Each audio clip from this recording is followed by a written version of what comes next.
அன்பான நண்பர்களே, போட்டி முடிந்து விட்டது. நீங்கள் தான் வெற்றியாளர் என்று அறிவிக்கப்பட்டும் விட்டது. ஆனால் உங்கள் கைகளில் சேர வேண்டிய அந்த வெற்றி கோப்பையை கொடுக்க மறுக்கிறார்கள்.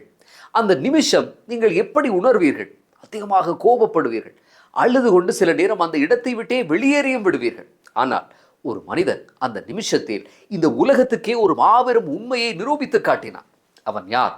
அவனுடைய கதை என்ன என்பது குறித்து இந்த பதிவில் விரிவாக பார்ப்போம். இந்த உலகில் ஒரு கொடூரமான அநீதி இருக்கிறது. அது என்ன? நீங்கள் செய்ய வேண்டியதை மிக சரியாக செய்வீர்கள், நேர்மையாக உழைப்பீர்கள், வெற்றியும் பெறுவீர்கள். ஆனால் யாரோ ஒருவர் அந்த வெற்றியை நீங்கள் அனுபவிப்பதை தடுப்பார். அதிகார வர்க்கம் உங்களை தடுக்கும். விதிகளை தங்களுக்கு ஏற்றவாறு மாற்றுவார்கள். நாளை வா, ஆவணங்கள் இல்லை என்று இழுத்தடிப்பார்கள். எரிகிற தீயில் எண்ணெய் ஊற்றுவது போல அந்த நேரம் உங்களுக்கு எப்படி இருக்கும்? உடைந்து போய் விடுவீர்களா? இல்லை காலம் மாறும் என்று காத்திருப்பீர்களா? உலகத்தினுடைய மாபெரும் போராளி ஒருவன் அப்படிப்பட்ட ஒரு நெருக்கடியான கட்டத்தில் என்ன செய்தான் என்று தெரியுமா? 1964 அமெரிக்காவில் 22 வயதான இளைஞன் ஒருவன், அவன் குத்துச்சண்டை வளையத்துக்குள் நுழைந்தாலே எதிராளி நடுங்குவான். அவனுடைய வேகத்தை பார்த்து உலகமே வியந்து நின்றது. அவன் வாயை திறந்தால் ஒரு கவிதை மாதிரி வார்த்தைகள் வந்து விழும். நான் தான் உலகத்திலேயே மிகச்சிறந்தவன் என்று அவன் சொன்னது அத்தனையையும் உண்மையாக்கினான். தன்னுடைய 25வது வயதில் உலக ஹெவிவெயிட் சாம்பியன் ஆனான். ஆனால் அதிகாரத்தில் இருப்பவர்களுக்கு அவனை பிடிக்கவில்லை. 1967 அமெரிக்கா ஒரு தேவையற்ற போரில் இறங்கியது. நீயும் இராணுவத்தில் சேர வேண்டும் என்று அவனை வற்புறுத்தினார்கள். அவனோ இல்லை, எந்த தவறும் செய்யாத மக்களை கொல்ல என்னுடைய மனசாட்சி இடமளிக்கவில்லை என்று சொல்லி மறுத்தான். அன்று இரவு அமெரிக்காவினுடைய 50 மாகாணங்களிலும் அவனுக்கு எதிராக ஒரே ஒரு முடிவு எடுக்கப்பட்டது. இவனுக்கு இனிமேல் குத்துச்சண்டை விளையாட அனுமதி கிடையாது. அவன் உலக சாம்பியன், ஆனால் களத்துக்கு நுழைய முடியாது. அவன் வெற்றி பெற்றவன், ஆனால் இனி போரிட முடியாது. கையில் சாம்பியன் பட்டம் இருக்கிறது, ஆனால் விளையாட அனுமதி இல்லை. 25 வயதில் அவனுடைய வெற்றியின் உச்சியில் இனி ஒரு அடி கூட எடுத்து வைக்க முடியாது என்று அதிகாரம் அவனுடைய கால்களை கட்டி போட்டது. அப்போது அவன் என்ன செய்தான் தெரியுமா? விளையாட முடியவில்லை என்பதற்காக முடங்கி விடவில்லை. கல்லூரி வளாகங்களுக்கு சென்றான். மக்களிடம் நேரடியாக போய் பேசினான். அதிகாரத்தின் முகத்திரையை கிழித்து உண்மையை எடுத்து சொன்னான்.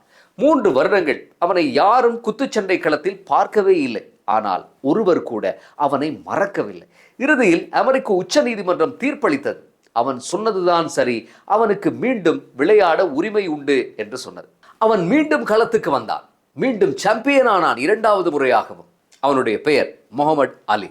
அதிகாரம் அவனுடைய பட்டத்தை பறித்திருக்கலாம், ஆனால் அவனுக்குள் இருந்த அந்த மாபெரும் வீரனை யாராலும் பறிக்க முடியவில்லை. ஏனென்றால் உண்மையான வெற்றி என்பது கையில் வாங்கும் கோப்பையில் இல்லை. எத்தனை தடைகள் வந்தாலும் நிற்காமல் தொடர்ந்து நடப்பவனிடம்தான் அது இருக்கிறது. இதைத்தான் பிரபல எழுத்தாளர் ராயன் ஹாலிடே தன்னுடைய The Obstacle is the Way என்கிற உலக புகழ்பெற்ற புத்தகத்தில் மிக அழகாக குறிப்பிடுகிறார். ஒரு மாபெரும் நெருப்பில் நீங்கள் எதை போட்டாலும் அந்த நெருப்பு அதை தனக்கான எரிபொருளாக மாற்றி இன்னும் கொழுந்துவிட்டு எரியும் என்கிறார் அந்த எழுத்தாளர். அதே போல முகமது அலியும் அதைத்தான் செய்தார். தனக்கு விதிக்கப்பட்ட தடையையே உலக வரலாற்றில் அவர் பெயர் நிலைப்பதற்கான எரிபொருளாக மாற்றினார். உளவியல் இதனை இன்னும் அழகாக சொல்லுகிறது. Internal locus of control. அதாவது வெளி உலகம் உங்கள் வெற்றி கோப்பையை பறிக்கலாம், உங்கள் கைகளை கட்டி போடலாம். ஆனால் உங்களுக்குள்ளே இருக்கக்கூடிய அந்த எழுந்து நிற்கும் உந்துதலை உங்களை தவிர வேறு யாராலும் கட்டுப்படுத்த முடியாது. அதனால்தான் மார்ட்டின் லூதர் கிங் உலக புகழ்பெற்ற அந்த பொன்மொழியை சொன்னார். உன்னால் பறக்க முடியாவிட்டால் ஓடு, ஓட முடியாவிட்டால் நட, நடக்க முடியாவிட்டால் தவழ்ந்து செல். ஆனால் எந்த சூழ்நிலையிலும் முன்னோக்கி செல்வதை மட்டும் நிறுத்திவிடாதே. கடல் அலையை பார்த்திருக்கிறோம். அது ஒரு பெரிய பாறையின் மீது வந்து மோதும். பாறை நகரவே நகராது. அலை மீண்டும் கடலுக்குள்ளேயே திரும்பி சென்றுவிடும். அது அலையின் தோல்வியா? இல்லை, அது மீண்டும் வரும், மீண்டும் தாக்கும். முயற்சி திருவினையாக்கும் என்பது போல இடைவிடாது மோதிக்கொண்டே இருக்கும். பல வருடங்கள் கழித்து போய் பாருங்கள், அந்த பாறையினுடைய வடிவம் மாறியிருக்கும். ஆனால் அந்த அலை அதே வேகத்துடன் தான் இருக்கும்.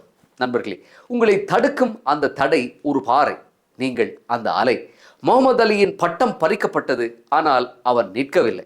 3 வருடங்கள் கழித்து அந்த அதிகார பாறையை அவன்தான் உடைத்து மாற்றினான். உங்கள் வெற்றியை யாரோ ஒருவரால் தற்காலிகமாகத்தான் தடுக்கலாம், ஆனால் நீங்கள் எடுத்து வைக்கக்கூடிய உங்கள் நடையை, உங்கள் பயணத்தை யாராலும் தடுக்க முடியாது. வெற்றிக்கு தகுதியானவராக இருந்தும் இன்னும் கோப்பைக்காக போராடி கொண்டிருக்கும் உங்கள் நண்பருக்கும் இந்த வீடியோவை ஷேர் செய்யுங்கள். மீண்டும் அடுத்த பதிவில் சந்திப்போம்.